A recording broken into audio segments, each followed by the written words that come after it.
Hello peoples of the internet and welcome to week 8 of Industrial Rallycross, where today we'll be driving some off-road vehicles. More hardcore off-road I would say than just rally cars where you might take a few gravel stages in. This is the D-Series Baha number 88, which is shorter than the other number, which I forget, meaning it should be lighter and hopefully quick around here, although it is getting thrown about. We must remember there's very little weight in the standard D-Series, and this has got the kind of boot, if you even call it that, taken off. And you'll see I'm struggling. It's not as horrible as that muscle car we had the last episode, the Barstow, but it can still be very difficult to drive. Hopefully we can get round though.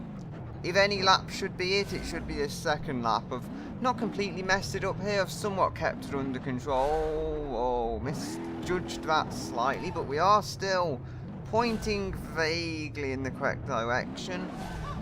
I can just hope to keep it in good condition, then maybe we can get an even better third lap, but there's just so much power in this and there's no space really. It does slip and slide around, and I think a lot of that is just the fact that it's a relatively large vehicle in a confined space. Also have a lot of suspension travel. I'm taking very tight corners, which is never ideal. I've thrown it off the road here, but hopefully we can just turn this into a different type of corner and somehow get around. I've not messed that particular corner up this time. Managed to just about counter steer it. Yeah, what can I say? It's tippy, and that must be lifting one of the rear wheels up or something, which is causing it to slide.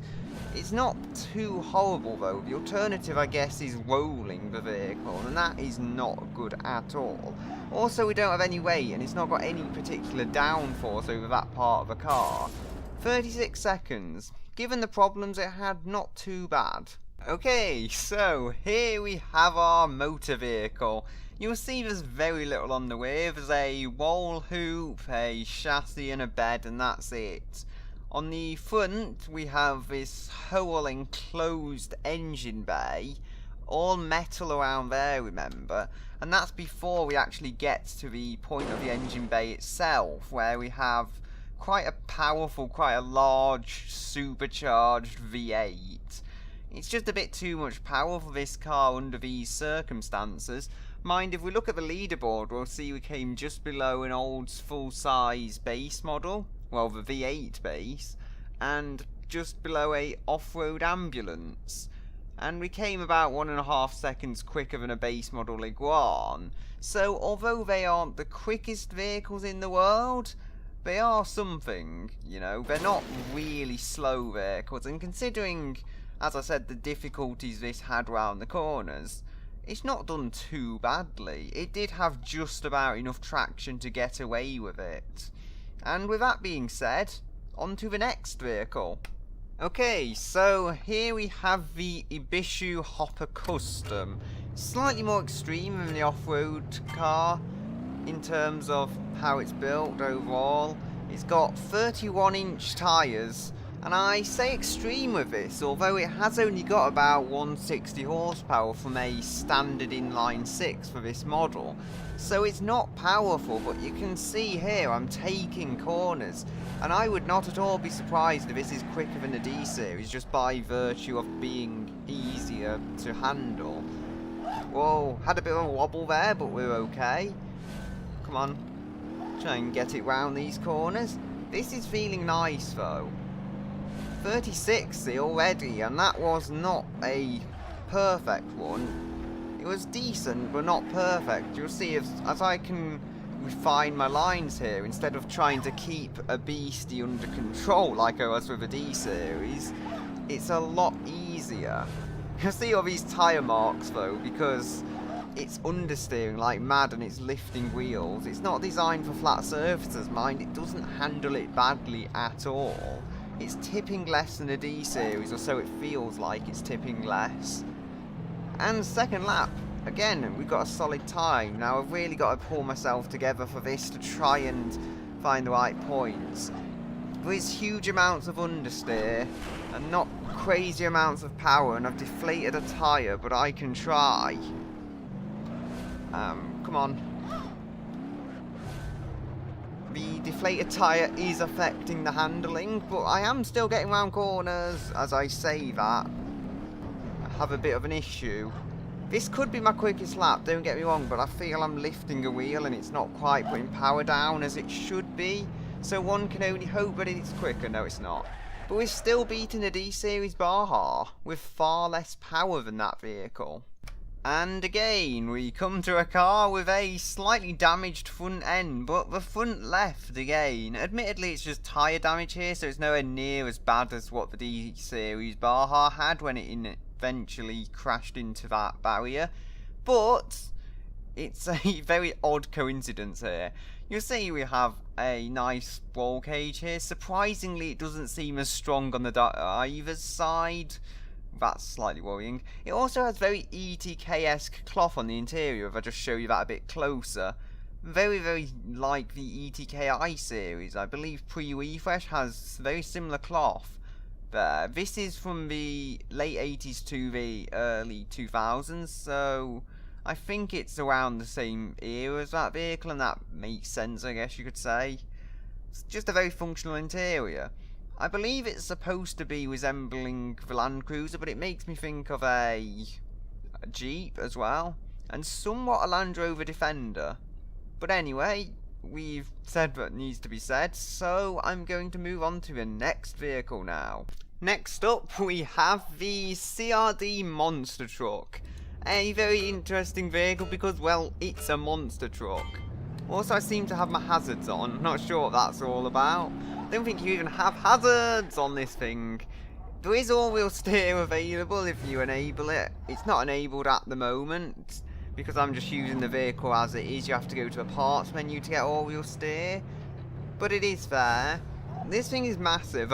The good thing about it is it can crush pretty much any bump it wants, but you saw back at the start, I completely messed things up for the lap. Thankfully the vehicle should still be fine. Well, I say that. It's not going to be an easy vehicle to destroy. As I said, it will go over pretty much anything, but I am having to be careful here. Who knows, maybe it will be quite fast. Maybe it just feels slow because of the sheer size of this thing.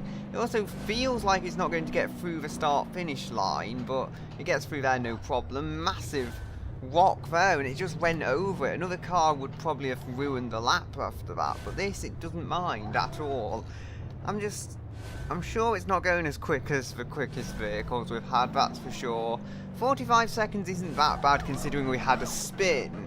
The older muscle car convertible thing we had, what was that? Not the Bandit, I forget its name. Barstow, there we go. That did a 45, and that was about its best lap, I think, because I couldn't get a good lap with it. I'm pretty sure we're beating that, yeah, 38.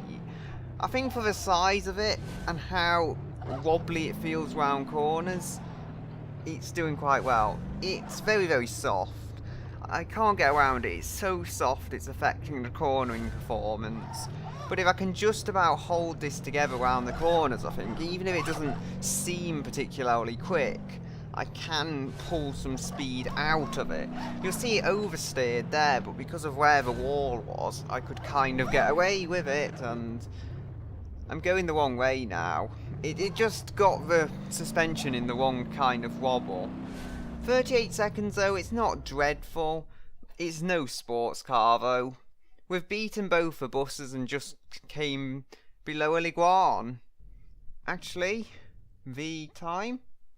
Yeah, just below though, 0.9 seconds below a Leaderboard base model.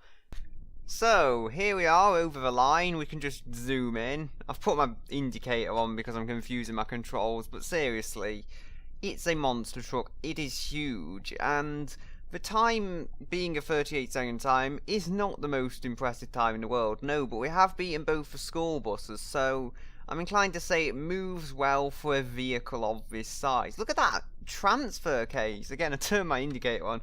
Just look at how massive this is, though. The interior view is nothing special. You'll see there's just very little in there, but there didn't even used to be an interior view for this vehicle, so I've got to be grateful for that. Also, I seem to be able to zoom out. There we go. Poor key mapping, that's what it is. I'm not impressed by it. but it could have done a lot worse at the same time. It's incredibly tough though. That is one thing no one can deny about it.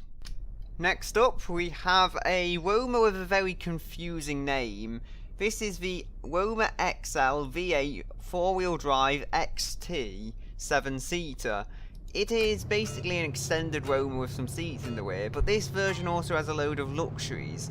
I decided it would be interesting to do this to see how maybe a slightly more luxury road going off-roader would do, as opposed to all the hardcore off-roaders we've had today. And so far it's feeling very nicely balanced around the corners. We must remember the extended tail does add weight to the rear, which gives the engine more effort to try and move that weight, but it does also mean it's a better balanced vehicle overall. We have got some understeer, but I'm liking the way this is handling. It's not incredibly quick, but we are getting round corners. 37 seconds for an opening lap, that is not bad at all. And I do like this car. Partially because, as I forgot to mention, it is in my channel colours. It's blue and silver. I couldn't get that in a car if I tried. But the fact that it's in a car I like as well, this is pretty much the Core 2 Duo-mobile. Maybe I'll even put it as my profile picture or something, because it's so me. Large and sloppy as well, but it doesn't feel like it's going to tip round corners. That's a good thing. It's not incredibly stiff, but it's not incredibly soft. The suspension is just balanced, and that is helping. We have some decent travel as well, so if the odd bump comes along, we should just get through it quite nicely. We're not getting crazy times, but this is just an enjoyable thing to drive. It's not really taking itself too seriously, as I do a bit of off-roading. And surprisingly enough, I've kind of recovered that. I don't think my lap time will recover, but the car itself seemed to get out of it okay. So I'm going to just floor it here and hope we can get a good time, but I really don't know. No, it's slower, but the second lap was good, 34.157. That is a very solid time. It puts it between the Burnside Special and the Ford LTD. So, here we have the vehicle, and as you'll see, it survived quite well. I mean, what did we expect? It's not a crazy high-performance car. We've not got loads of power to spin the wheels up and send it off the road. The one thing I have noticed, though, is that although this is all-wheel drive, we can detach the transfer case and make this a rear-wheel drive vehicle. So you'll see here it pulls off quite nicely as just a rear-wheel drive vehicle, which may be worth a try someday, seeing how this gets round as a rear-wheel drive, or alternatively taking around the rear-wheel drive only base model Roma, because that would perhaps show a difference, maybe even quicker time without the understeer of the all-wheel drive system. Especially since it's not a fully loaded car, it's very, very basic. Anyway, I'm fairly content with this, so time to move on to the next vehicle. And for our final vehicle, we have the Pidgeon STI-G. Now, it must be remembered, this is no ordinary Pidgeon. Not only do we have a lovely carbon fibre dashboard and roll cage of sorts, we also have 4 wheels and huge dirt wheels, with this being the dirt variant. So hopefully we can get this round. Oh dear, slightly messed up that line, but if we can just about control the power, which we presumably can't do. Hopefully I didn't bend the rear up. I did feel it lunge forwards there, so I'm just really hoping I've not messed up some balance in the vehicle. I could have. It would still be very fast if I messed up the balance, but if I can't control it, then that's another story entirely. Oh dear, oh dear. Thankfully this is fairly rugged and reinforced.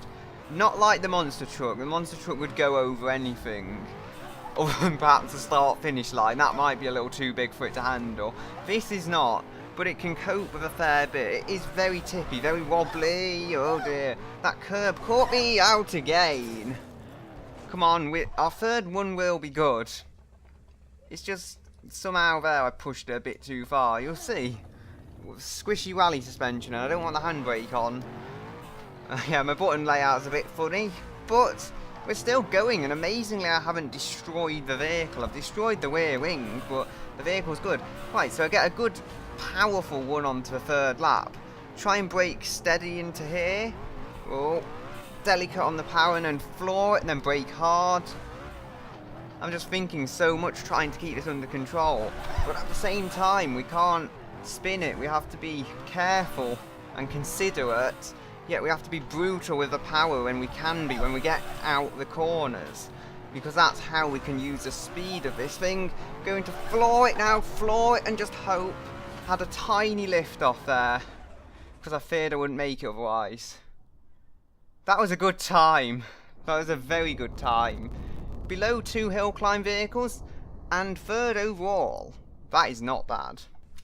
Well, interestingly, after all that excitement attempting to drive this vehicle, you'll see it's somewhat retained its shape, actually. We even have one working spotlight. Oh, we don't. I thought it was working, but apparently it's broke. We have one on the car, though. Anyway, and all the steering works, and it even drives. Remarkably well, actually, considering we saw it flew off at the end. There's some suspension braking, but this is a fairly rugged vehicle. It is possible to brake it. It's not invincible, but it's by no means bad. You'll see that the suspension's too messed up to properly take corners in this.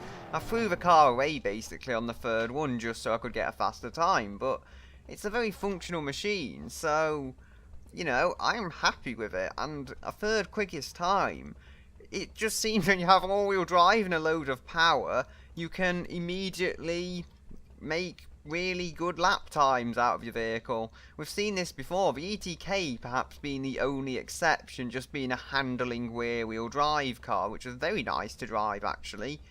And I'm going to leave you with this, so goodbye until another day.